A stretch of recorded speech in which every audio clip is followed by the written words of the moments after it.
Nolberto "Nobby" Solano, a guy who, for a moment, made Newcastle feel like football royalty. But let's not get carried away, this isn't a fairy tale. Solano wasn't some world-class magician, but he had something special: style, finesse, and a right foot that could paint pictures with a football. Born in Callao, Peru in 1974, Nobby's career started where most footballing dreams do, on the streets, before finding his way to Sporting Cristal. He was good, really good, but not just any kind of good, the kind that gets you noticed by Boca Juniors, a club where only serious talent gets a look in.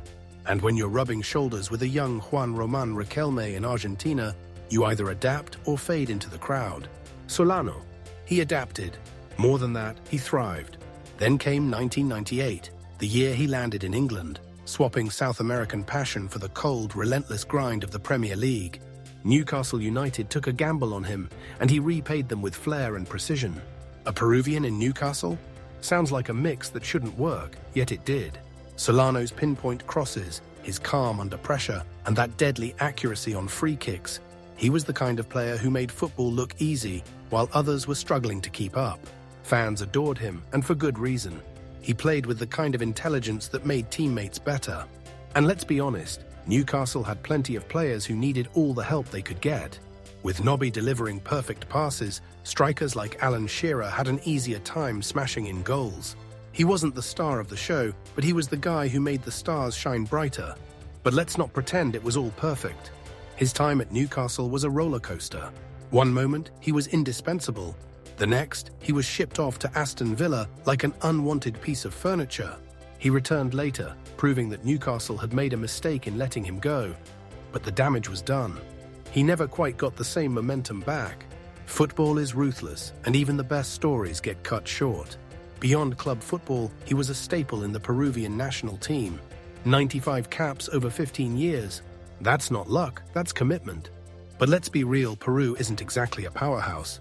Despite his best efforts, he never got the international glory his talent deserved. He was good enough to make a difference, but football is cruel, and national teams live and die by their weakest links. Now, here's the curveball. Nobby wasn't just about football, the man played the trumpet. And not just as a side hobby, he actually took it seriously. He even serenaded Sir Bobby Robson with it. Picture that, one of the Premier League's most respected managers sitting there while his Peruvian winger belts out some jazz. You can't make this stuff up. After retiring, he did what many ex-players do: coaching, punditry, and the occasional nostalgia trip. He's been involved in Peruvian football, but let's face it, the glory days are behind him. He'll always be a cult hero in Newcastle, a reminder of when the club flirted with greatness.